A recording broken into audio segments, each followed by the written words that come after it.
Si de algo saben las abejas, es de flores. Hay de todo tipo y para todos los momentos.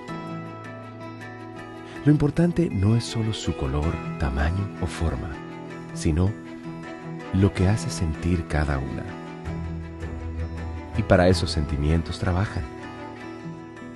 Igual que el Banco Central, que trabaja para hacer florecer la economía y que sientas estabilidad. Para ese sentimiento de tranquilidad. Para ese sentimiento de crecimiento y desarrollo. Para que la primavera llegue a todos los sectores y los planes de muchos den grandes frutos. Banco Central de la República Dominicana, 75 años trabajando por una estabilidad que se siente.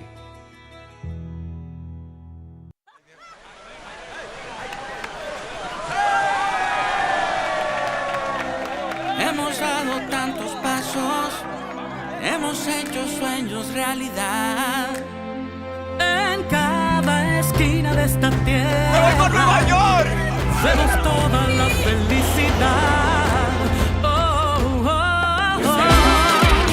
Siempre le damos para allá. Equipo que no se rinde, gente buena que da más. En cada esquina de esta bella tierra, la solidaridad es nuestro aliento. Extendiendo la mano, construyendo nuestros sueños. Es que los dominicanos siempre le damos para En allá. Banreservas ponemos el corazón en el crecimiento de nuestra gente, comprometidos en todo momento y ocasión en ser el banco de todos los dominicanos.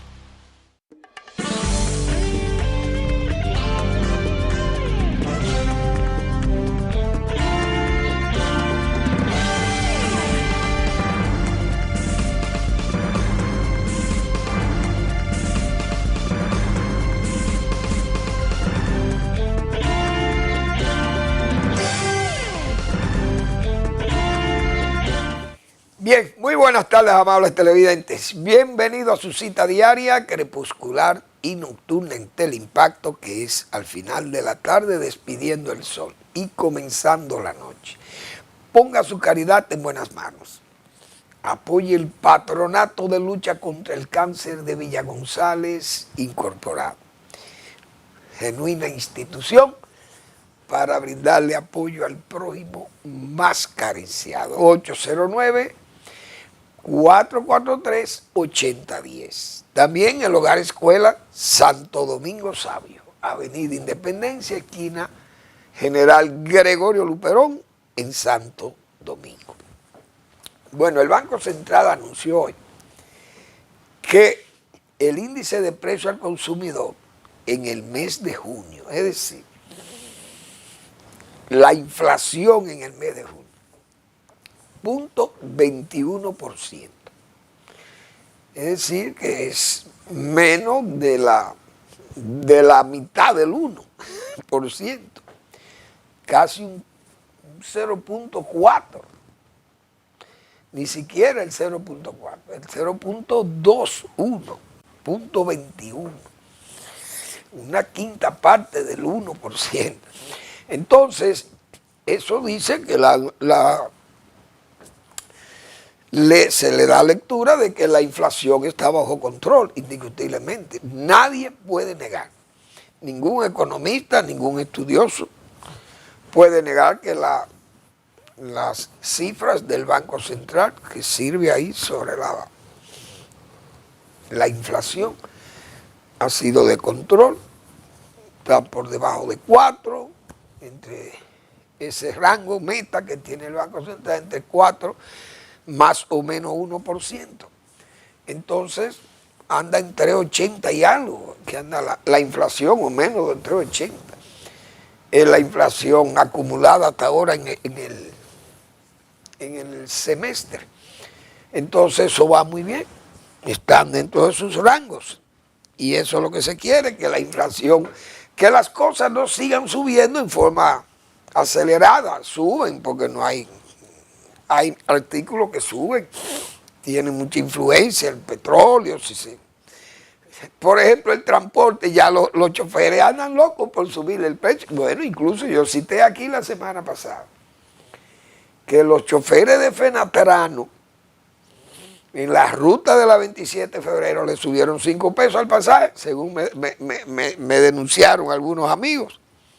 Entonces, así pasa con algunas cosas que suben, pero no todas, y el gran promedio que se hace de toda lo que hay en el mercado, imagínense, es mucho, definitivamente. Bueno, entonces tenemos en las otras económicas, no tengo datos del café hoy aquí, pero el cacao, $8,301 la tonelada de cacao, ha ido bajando. El azúcar, 16,40, subió algo, ayer andaba en 15 ya. El oro, $3,375 la onza. Y el petróleo, 67,45, el petróleo que nosotros consumimos. Y ese tiene unos rangos ahí, sube y baja. Esta vez subieron los combustibles, el gas propano. El que compra comida hecha ya sabe que le llega un poco más cara, probablemente, porque el gas subió. Eso es lo primero que dicen los cocineros. O los transportistas que usan gas propano para movilizar sus vehículos. Entonces todo eso influye y la gente entonces puede apreciar que la inflación no es eso, pero que me sube todo y que estamos en inflación baja. Pero pasan esos eventos, definitivamente. Claro, hay que ver, porque con este asunto de los commodities, el cacao es un cultivo, cacao, café, maíz, arroz, señores, los 3 granos que mantienen las calorías del mundo, es decir, los 3 granos que mantienen vivo a la gente, en su mayoría en el mundo, en el globo, son el arroz, el maíz y el trigo. El arroz es el producto de mayor consumo que hay en el globo. Hay que estar claro en eso. Y hay que ver lo que comen los chinos, los asiáticos principalmente, que solamente son 1.300 millones en India, más de 1.400, China 1.300, Vietnam tiene como 90 millones, Filipinas son casi 100, más de 100 millones, Indonesia como 300 millones. Bueno, en resumen, ahí es que hay más de la mitad del mundo come arroz ahí diariamente en esas zonas asiáticas. Tailandia, imagínense usted, Malasia, Tailandia, Laos, Camboya, Vietnam, Dios mío. Bueno, entonces, del cacao hemos hablado nosotros que, por ejemplo, fíjense que ha bajado porque el riesgo climático generalmente lo provocan sequías o muchas lluvias, también dañan la agricultura. El África Occidental, ecuatorial, vamos a llamarle así, o tropical, donde crece el cacao en Costa de Marfil y Ghana, cuando en esos países hay problemas climáticos o políticos también, hemos dicho nosotros aquí, o de problemas sanitarios, afectan la producción de cacao. Y por eso hemos visto los precios del cacao que se han elevado hasta casi $11,000 una tonelada de cacao, porque Costa de Marfil y Ghana producen más de 3 millones de toneladas de cacao. Eso es una cosa de loco. Eso es lo que fija el precio del cacao. Esos 2 países africanos nada más. Entonces, el café, por ejemplo. El café subió, vimos los precios del café, $300, $400 un quintal de arábico. Pero ¿qué pasa? El riesgo climático también, sequía o abundantes lluvias, inundaciones, etcétera. Todo eso afecta la producción de café. Brasil y Vietnam son los 2 países que producen más café del mundo. Uno en arábico y el otro en robusta, que es Vietnam, el del robusta. Pero Brasil representa un 40% de la producción de café del mundo. Entonces ese país, cuando ese país tiene algún problema, ese país tiene una gripe, como se dice, o un estornudo, el café comienza a afectarse hacia arriba o hacia abajo. Esa es la pura verdad. Pasa con Vietnam también, todos esos dos países fijan prácticamente los precios. Cuando hay una caída de esos países por asuntos climáticos, riesgos climáticos o políticos, sociales, etc., eso crea un desbalance, se desestabiliza el mundo. Por ejemplo, los productores de trigo y de maíz, Estados Unidos, China es el mayor productor de trigo del mundo. En China, eso produce yo no sé cuántos millones de toneladas. Estados Unidos, Rusia, Ucrania es como el cuarto, el quinto, pero India, esos países producen muchísimo. Canadá, la Unión Europea, en conjunto. Entonces esa gente produce trigo. Si ahí hay problemas de clima o político, de guerra y todas esas cosas, por ejemplo, esa guerra Ucrania-Rusia, Rusia es el segundo o tercer grande productor de trigo del mundo. Más de 90 millones de toneladas de trigo produce Rusia. Ucrania produce como 24 millones, Estados Unidos 50, apenas 50 millones de toneladas. Es decir, Rusia produce el doble de trigo que Estados Unidos. Pero Estados Unidos produce mucho maíz y yo creo que es el mayor productor. Es decir, estos países, si tienen problemas sociales, climáticos, políticos, ese tipo de cosas, crean situaciones de desbalance, de desestabilización de los precios en el globo. Óigase la importancia que tienen estos países, porque los principales alimentos, los alimentos básicos, en grandes cantidades los producen ellos. Las grasas también, las grasas, Ucrania produce mucho aceite de girasol, por ejemplo, pero Rusia también produce mucho girasol.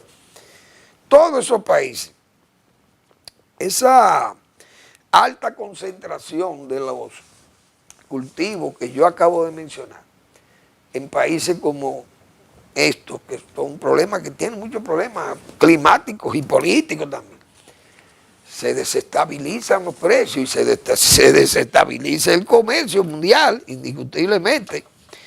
No es bueno.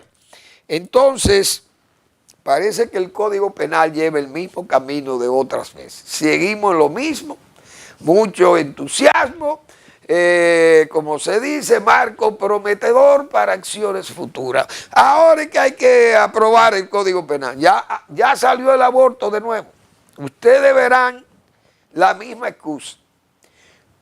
El PLD cuando tuvo su gran mayoría, nada. El PRM con su gran mayoría, nada. Y no van a hacer nada. Y es penoso que eso actúen así, porque eso es vergonzante.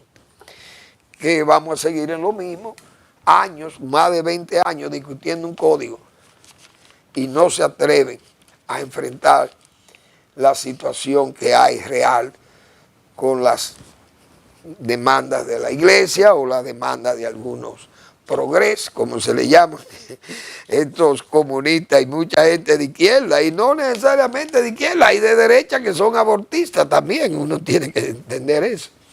Pero bien, vamos a esperar porque sabemos que eso no va para ningún lado. Bien, entonces, el Observatorio de Políticas Migratorias dice que las maternidades están límpidas como paños de altares, eso se lo pongo yo, que están prácticamente vacías o no vacías, pero con un bajo porcentaje de dominicanas y un alto porcentaje de ausencia de las haitianas. Parece que la medida, desde luego, una medida sana, buena, para que fue de la que se pueden destacar de las medidas del gobierno, porque se ha visto los resultados inmediatamente. Ahí están, hay camas de más. Ahora las dominicanas están ahí como si fueran en hoteles y dicen ellos que las condiciones son higiénicas y de comodidad tipo hotel. Y el observatorio ahí no tiene que ser lisonjero con nadie. Simple y llanamente fueron y vieron lo que hay. La Altagracia y Los Minas están vacías. Pero hay que seguir por las ciudades del interior, porque tenemos que seguir poniendo presión sobre eso, porque este país no puede cargar con la sanidad pública de Haití, nosotros también cargarla aquí, en un país que, que nosotros no le debemos nada. Absolutamente nada le debemos, ni siquiera de la historia le debemos nada a Haití. Todo lo que nos ha causado es perjuicio. El más lejano de los cercanos, como hemos dicho nosotros. Entonces, es bueno que el observatorio siga por el interior, porque en la frontera, si una mujer viene ahí a una clínica rural, cercano, que son áreas fronterizas, y la atienden ahí, ella se va a Haití, nosotros no nos podemos quejar porque eso pase, porque uno sabe que esas son políticas de frontera. Pero que en el territorio profundo haya esa mafia, ese tráfico. Y además todos estos asentamientos, 496 asentamientos de haitianos pariendo como roedoras. ¿Por qué? Porque sus maridos están aquí o sus qué sé yo, sus maridos, porque tienen que embarazarse con alguien, si es su marido oficial o un concubino, qué sé yo. Esa gente no hace matrimonio, son muy escasos los matrimonios entre los haitianos. Pero, si no están yendo ahí, o que paguen, o que la están atendiendo las comadronas. ¿Por qué? Porque se han reducido los partos en las maternidades, pero tampoco usted ve en las cunetas de los campos tirados a las mujeres pariendo o los niños abandonados, como dijeron los pro-haitianos, que señalaron que iban a aparecer muchísimas mujeres parturientas muertas, abortando y haciendo muchísimos tollos. Pero eso están doloridos porque la USAID le frenó los fondos a esas ONGs que han vivido de la pobreza haitiana y de la negritud haitiana. Porque hay que decir esas verdades. Que a propósito de esos haitianos, como Trump está aplicando esa política dura migratoria, que incluso han ido en forma retrospectiva, como dicen, vamos para atrás. Los niños que han nacido de ilegales no son norteamericanos. Y decía yo en esta semana aquí, o la semana pasada, que nosotros nos adelantamos 88 años a Estados Unidos, que ahora está aplicando lo que nosotros decidimos en el 29, nuestros legisladores. En 1929, de ahí a aquí, entonces todo hijo de extranjero en tránsito irregular no es dominicano. Así de sencillo. Eso estaba claro en la Constitución. Todos los pro-haitianos o los antidominicanos que hemos tenido nosotros aquí para embarazarnos la situación dominicana con la haitianización, comenzaron a alegar que nosotros lo que teníamos generando una patridia, porque gente que tiene 50 años, 60 años aquí y que nacieron aquí y ya lo que hablan es castellano son dominicanos. No, precisamente por eso es que la Constitución es clara. Ahora, si usted nació violando la Constitución, usted nunca va a ganar legalidad de la violación, porque ¿qué fraude se legaliza? El fraude lo corrompe todo, eso es lo que se ha dicho, es una norma jurídica. El fraude lo corrompe todo. Si usted tiene una cédula del año 1932, 36, del 40, si usted tiene una cédula, siendo usted haitiano y su mujer tiene una cédula dominicana, como dominicanos, incluso que se han cambiado los nombres y los apellidos, y usted sigue con ese fraude, dándole a los hijos o engañando al Estado Nacional, diciéndole al oficial civil que esos muchachos son dominicanos, porque usted es dominicano, mire mi cédula, yo soy dominicano, apellido González. Los muchachos míos son González. Muy bien. Entonces esos niños crecieron en el Batey, crecieron en Romana, crecieron en San Pedro de Macorís, crecieron en Esperanza, crecieron en Barahona, en las áreas cañeras. Porque ¿qué era lo que el país traía aquí? Porque los que nos acusan de apátrida siempre quieren hacernos ver que como el Estado importó esos hombres y mujeres, como los importó para trabajar, entonces ya eso tenía alguna legalidad, porque eran contratados. Pero todo el mundo sabe que República Dominicana, y aquí yo hablo claro, por eso digo la cosa con claridad. Nosotros los dominicanos importábamos braceros, no cerebros, no ciudadanos. Nosotros no importamos ciudadanos aquí. Yo veía el Estado con una máscara puesta, lo puedo ver así. Almeílio Lebrón, que en paz descanse ese amigo mío. Mire, se necesitan 5,000 braceros para los ingenios del CEA y 5,000 braceros para los ingenios de Vicini y de Romana. Mire, Kelly Alcántara en Bánica. Kelly, prepare los corrales, que necesitamos 10,000 cabezas. Uno sabe que ese era el método trujillista o del trujillato. Eso es la verdad. Se hablaba de cabeza, pero lo que sí se notificó era la palabra braceros. Aquí nos importaban ciudadanos, hablando con la verdad. Trujillo ni los demás gobiernos importaban ciudadanos haitianos. Aquí sí, ¿por qué? Porque no traían no tenían documentos. Le llamaban los congoses. ¿Por qué? Porque esa gente tenía que volver a Haití. Y esa gente no trabajaba en las fábricas. Y ahí estaban los cocolos. Entonces, si usted tiene una cédula porque tiene 50 años porque se quedó en el batey, esa cédula es falsa. Usted no puede generar legalidad cuando el fraude lo corrompe todo. ¿Cómo van a alegar que la sentencia 168-13 mandó a la patria a miles de dominicanos que ya venían de ascendencia de sus abuelos y sus padres que eran ya dominicanos porque tenían cédula, pero cédulas falsas? Eso no es apatridia, eso es volver a la realidad. Mire, usted es haitiano, porque eso no es delito ser haitiano. Eso no es delito que usted diga que es haitiano. Por origen, por nacimiento, porque sus documentos tienen que avalarlo así, y así lo dice el Estado haitiano, su constitución también. Entonces, ¿cuál es el problema? Pero hemos generado millones de apátridas. Hoy, ¿dónde están? ¿Dónde está nuestro embajador de México? El capitán general, ¿dónde están? Que le llamen a Trump y que le digan que va a generar apatridia. Vamos a la pausa.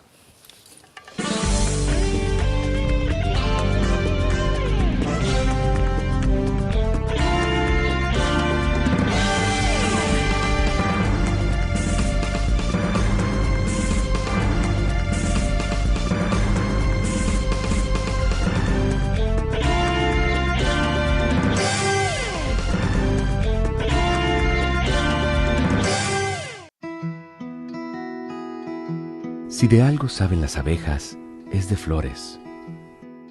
Hay de todo tipo y para todos los momentos.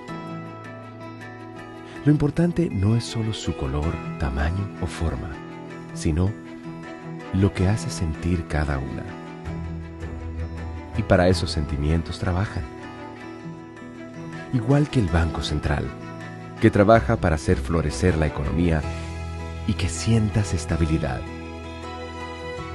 Para ese sentimiento de tranquilidad, para ese sentimiento de crecimiento y desarrollo, para que la primavera llegue a todos los sectores y los planes de muchos den grandes frutos. Banco Central de la República Dominicana, 75 años trabajando por una estabilidad que se siente.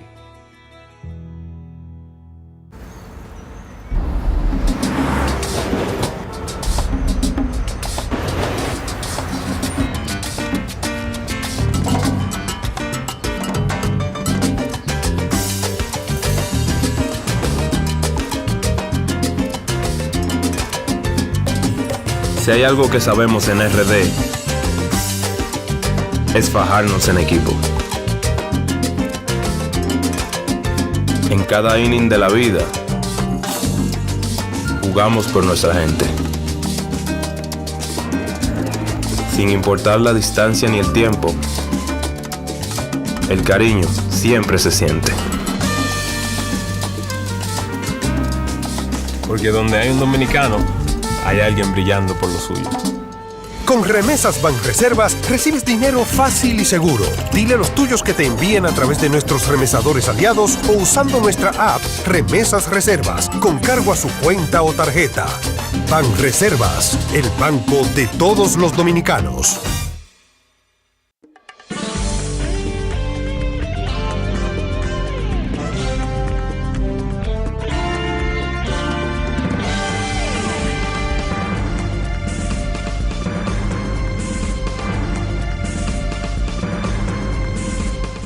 Yo creo que también hay que aclararle a ciertos grupos de haitianos que están procurando de que sus documentos en su embajada para que le otorguen sus pasaportes. Muy bien, ojalá le entreguen su pasaporte y estén amparados en datos reales.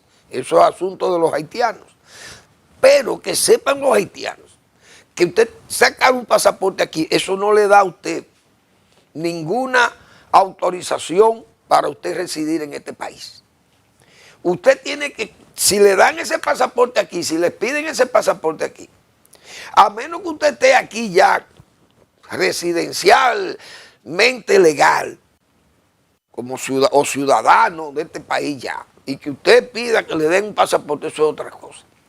Ahora, si usted está en la condición de ilegal aquí, y a usted le dan su pasaporte, usted tiene que irse a Haití y solicitar una visa ya de entrada a este país, o una visa para usted ser residente en este país, pero usted tiene que llenar su proceso allá, no aquí, porque esa es otra. Ustedes verán los haitianos enseñándole a migración, este pasaporte, yo tengo el pasaporte, ¿y qué es el pasaporte? Es las visas, porque se supone que este es un país y aquel es otro, pero como aquí somos tan especiales, que todo el que quiera defender a haitianos, nada más hay que mandarle 4 haitianos a vivir frente a su casa para que usted vea. Aníbal de Castro, es que yo quiero mandarle aunque sea 3 familias haitianas bien paridas, que se arriben frente a su casa. Y usted verá el griterío donde Juan Bolívar Díaz, Uchilora y Marino Zapete y todos esos pro haitianos que hay en este país. O donde Lozano, le pongo 3 mujeres paridas que son de a 14 muchachos que paren cada haitiana vez. Se la mando allá para que ustedes vean el juidero, como se dice.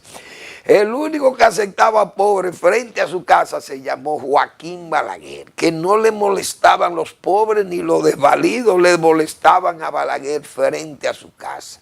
Tirados allí en cartones y hasta dormían ahí, y venían los guardias de Balaguer, sus escoltas, y nadie se metía con esos ciudadanos en la peor o en la más yepta miseria que estaban o como estuvieran, y nadie le molestaba. Así es. Así es que se acepta la periferia. No es hablando nada más. Bueno, entonces, los comunistas, como siempre hay un plan para matarlo. Ya el de Colombia dijo que hay un plan, una conspiración entre el señor Leiva y los republicanos de los Estados Unidos, del Partido Republicano, que quieren derrocarle y asesinarle, porque inmediatamente se inventan lo que ellos hacen con otros. Eso es lo que ellos sospechan para sí mismos. Pero la verdad es que los comunistas son los mismos siempre y donde quieran. Porque Fidel Castro, ese castrato, siempre vivió alegando que lo querían asesinar. Igualmente Chávez.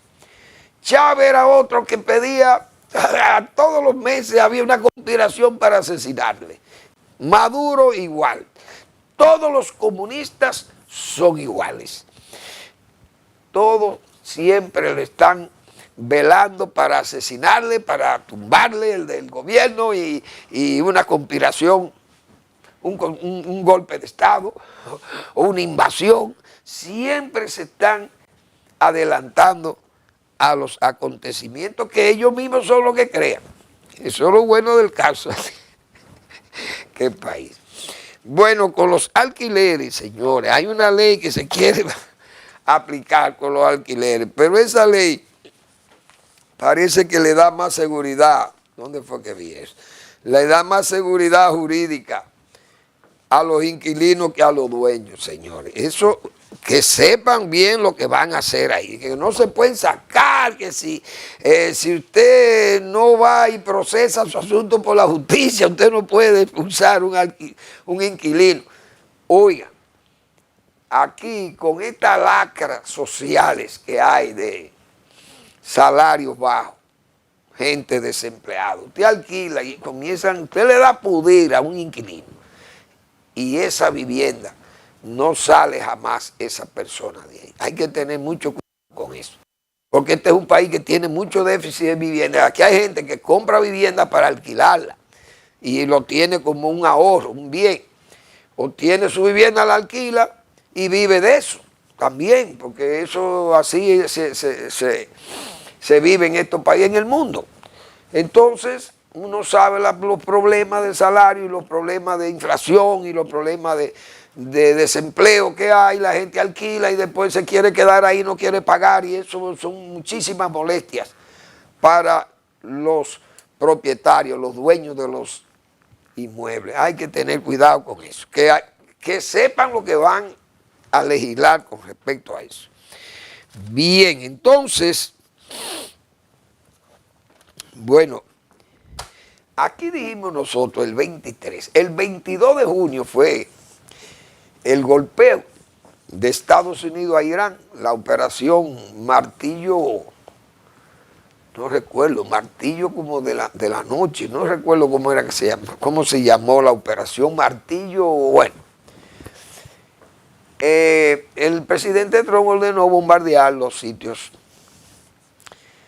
más críticos del programa nuclear de Irán, las plantas esas subterráneas con unas bombas especiales, y nosotros opinamos sobre eso y dijimos que Estados Unidos, el propio Trump debió no él involucrar a Estados Unidos en esa guerra, en esa guerra entre Irán e Israel, pero que sí podía entregarle los aviones y las bombas, dárselas a Israel, porque Israel tenía la capacidad, sus pilotos son tan buenos o mejores que los pilotos norteamericanos, que están entrenados igual que los Estados Unidos, los estadounidenses, en esas tecnologías militares.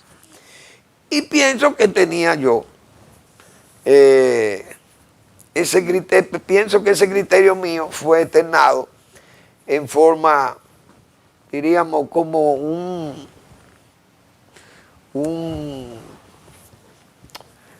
¿cómo se dice esto? Un ignorante en esos temas, porque uno no está entrenado como para conocer en detalle esas decisiones de geopolítica o de políticas militares y cosas de eso, porque uno no está en esos ambientes, en Estados Unidos, ni tiene acceso a líneas de información, pero uno hace señalamientos, críticas o hace juicios que más o menos tienen alguna veracidad, porque realmente uno opina, pero no es que uno sea un ignorante supino, como se dice en la materia. Yo dije eso y lo voy a poner ahí como evidencia. Si Eri es tan amable, lo vamos a setear en el momento que yo hablaba precisamente de ese tema. Pero tal vez pudo haber sugerido entregarle la bomba y hasta prestarle el avión a Israel. Que lo hicieran los judíos, porque los judíos tienen la misma capacidad tecnológica que los americanos, sus pilotos son iguales, decía yo la semana pasada, están en las mismas escuelas, unos aprenderán en hebreo, pero la mayoría son en inglés, sus clases, y son pilotos iguales o mejores que los mismos pilotos norteamericanos de sus naves norteamericanas, porque los judíos, las naves son norteamericanas. Quizá Israel pudo haber lanzado esa bomba y Estados Unidos no aparecer allí en forma unilateral como lo hizo Trump, y queriendo también esconderse en que fue una operación especial que no implica una guerra abierta a Irán, que tal vez es verdad, pero sigue la amenaza. En ese aspecto hay que decir que Estados Unidos, todo lo que sea para salvar a Israel de una devastación mayor, Estados Unidos lo va a hacer y siempre lo ha hecho.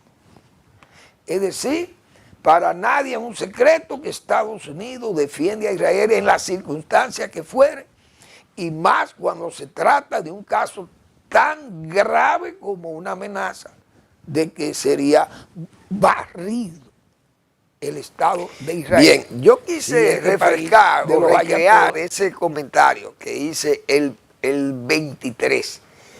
Es decir, ya el día que Estados Unidos, porque Estados Unidos bombardeó temprano, diríamos, en el 22 para el 23.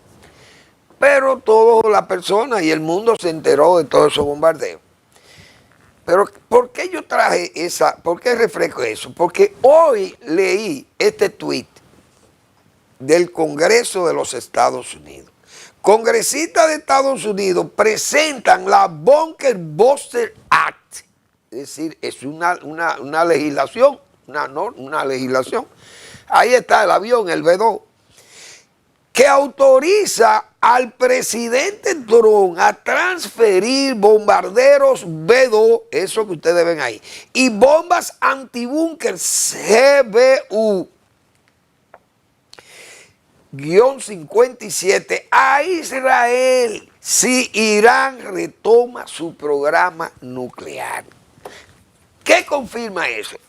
Que nosotros no andábamos descaminados, a pesar de nuestra ignorancia supina para temas tan complicados como esos.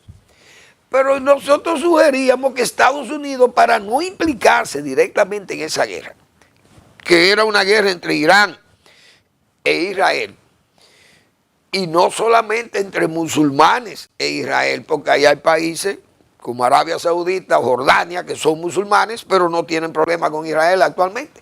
Ni Turquía siquiera, aunque tengan sus tensiones. Entonces, Estados Unidos, decía yo, que es mejor que le entregue esas armas a Israel, los propios bombarderos y las bombas, y que las lancen los judíos.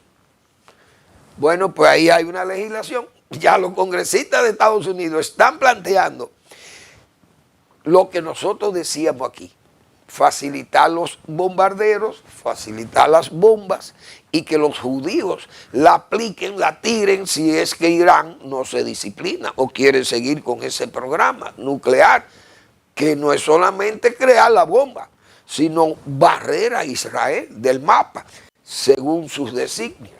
Entonces yo creo que no andábamos descaminados. Bueno, eso está muy bien.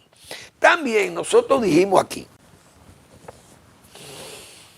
sobre un departamento del Ayuntamiento del Distrito Nacional. Digo, tengan cuidado, porque hemos hecho mucha advertencia sobre la corrupción en el gobierno. Esos aspirantes, he dicho aquí durante muchos días o semanas, presidente Abinader, no se eche esa canana, que el fin corona su obra o la obra. Y usted no va a salir bien librado de esta presidencia si usted no audita a todos esos jóvenes que están aspirando a convertirse en candidato del PRM y en presidente de la República, en sustituirle a usted. Pero si uno de ellos no logra vencer a la oposición y hay un cambio de gobierno aquí, usted la va a ver, se la va a pasar muy mal probablemente, y sus más cercanos seguidores. Y todo su partido se va a ver envuelto en una especie de acusación total. Y eso aquí solamente se ha visto en 3 oportunidades. He visto esa situación de salir en estado de acusación total del gobierno. 1. Bueno, en el 78, Joaquín Balaguer salió en estado de acusación total. ¿Por qué? Porque había unas denuncias de corrupción y hubo desmanes políticos y económicos, es verdad. Mucha gente era pasible de ser llamado, pero hubo una especie de La apelación exculpatoria del borrón y cuenta nueva. Muy bien. El gobierno de Salvador Jorge Blanco salió en estado de acusación total. El gobierno de Hipólito Mejía salió en estado de acusación total. Y el gobierno de Danilo Medina salió en estado de acusación total y las pruebas están ahí. Ahora, si usted, presidente Abinader, usted no quiere salir en estado de acusación total en el momento que usted tenga que entregar el poder, entonces vaya organizando esa cosa, porque no se están auditando esas instituciones. Y esos incumbentes están en política y le van a traer problemas. Yo había dicho aquí, valga el yoísmo, que hay un departamento en el Distrito Nacional, en el ayuntamiento, que tenía una dirección sospechosa, en que la sombra de la sospecha caminaba junto a sus directivos, el Departamento de Uso de Suelo, y que había un poder detrás del trono de ese, porque es el departamento más importante que tiene el ayuntamiento, el uso de suelo. Y a mí me sorprendió esta información porque yo no tenía los datos más precisos. Sin embargo, el Tribunal Superior Administrativo deja sin efecto ordenanza del ayuntamiento sobre edificaciones. Y dice aquí, señores, que el Tribunal Superior Administrativo declaró nula una ordenanza de la Sala Capitular del Ayuntamiento del Distrito Nacional que pretendía modificar la zonificación indicativa de densidades y los niveles de altura permitidos en edificaciones de la circunscripción 1. Eso era lo que yo decía aquí, básicamente los números de pisos. ¿Cuántos pisos están autorizados? 6 pisos. Ah, no, pero mira, yo te doy 8, te doy 10 pisos ahí, pero ya tú sabes cuántos son los míos. Es decir, todo eso uno sabe que se presta a la corruptela. Y el Tribunal Superior Administrativo dijo, no, eso no va, porque ahí hay gato entre macutos, como se dice. Entonces, la zonificación indicativa de densidades establece la altura permitida de las edificaciones en función del lugar y las condiciones del suelo. Es con eso que se juega. Vamos a seguir después de la pausa, porque el tribunal, señores, detectó además ahí en el tribunal que fue una decisión unilateral del presidente del Consejo de Regidores. Oigan por dónde que anda la corrupción. Vamos a la pausa.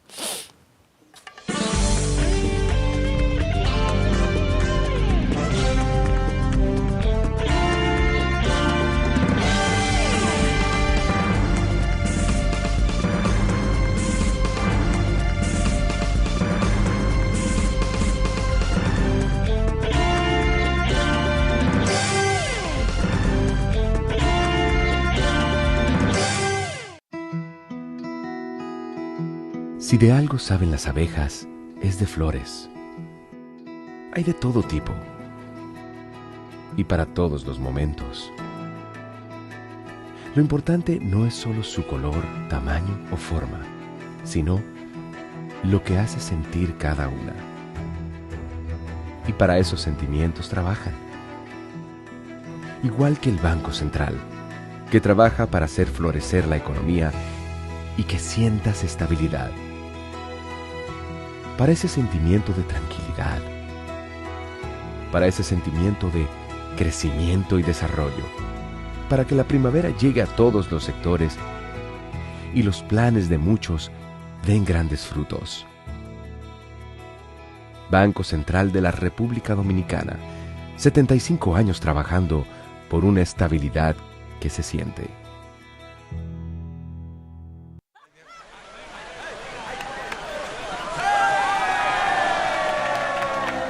Hemos dado tantos pasos, hemos hecho sueños realidad.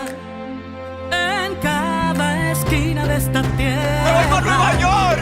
vemos toda la felicidad. Oh, oh.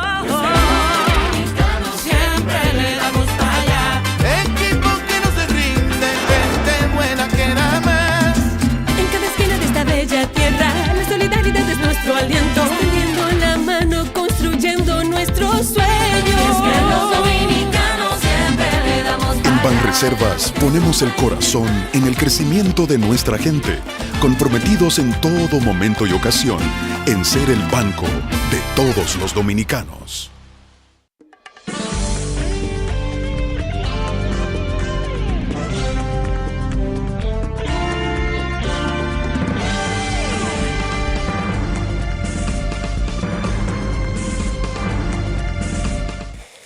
Bien, pues traigo este tema, señores, porque está aquí en los periódicos de hoy. Ese fallo del Tribunal Superior Administrativo, porque esa denuncia la hicimos nosotros hace tiempo, pero mucho tiempo atrás, y la repetimos varias veces. No nos cansamos de decirlo, sino que pausamos para no necear con el mismo tema. Pero sabíamos que hay una situación anómala porque hay un poder detrás del trono. Decíamos nosotros, ¿qué ha pasado en ese caso del ayuntamiento? Que eso es grave porque ese es el departamento más importante, el de la zonificación, el uso de suelo.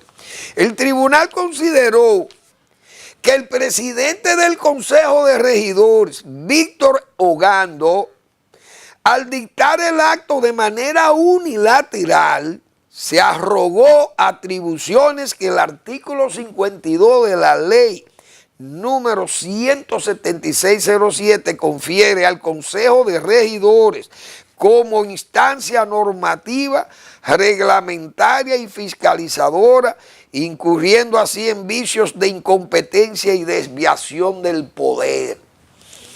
Al modificar ilegalmente la resolución número 85-2009, Ogando se endosó esa atribución incurriendo en vicios de incompetencia y desviación de poder, como si bajo el Estado constitucional de derecho las autoridades pudieran actuar caprichosamente. Eso alegaba Julio Curi, que fue el abogado de la parte que demandó a ese vicio, a que se anulara esa anormalidad o esa corrupción. Es decir, ¿ustedes creen que Ogando actuó solo ahí? No, Ogando sabía que eso no se podía hacer porque tenía que tener la anuencia de los demás concejales. Pero si él lo hizo, es ese poder que hay detrás del trono que yo he señalado. No puedo dar el nombre aquí porque yo no sé, pero ahora sí se puede saber. Porque Ogando no se va a ahogar solo, si es que él se quiere ahogar solo, que se ahogue por violación de las normas constitucionales y la ley. Él se podrá ahogar solo y decir, fue una decisión mía, pero uno sabe en la práctica, lo que tenemos edad y hemos trabajado en el gobierno, sabemos que ahí hubo una voz de mando superior que le instó a él a hacer eso. Y no precisamente la alcaldesa, porque ella tal vez no está, vamos a decir que no está al día con eso. Pero hay otra persona de mucho poder dentro de ese ayuntamiento del Distrito Nacional, que sí tiene poder para decirle a ese señor Ogando, mira, vamos a hacer esto por aquí, por allí, por allí. Que eso nadie se va a dar cuenta de aquello. Pero hubo una persona, una compañía, que le puso una querella y lo conoció el Tribunal Superior Administrativo. Vamos a ver quiénes fueron.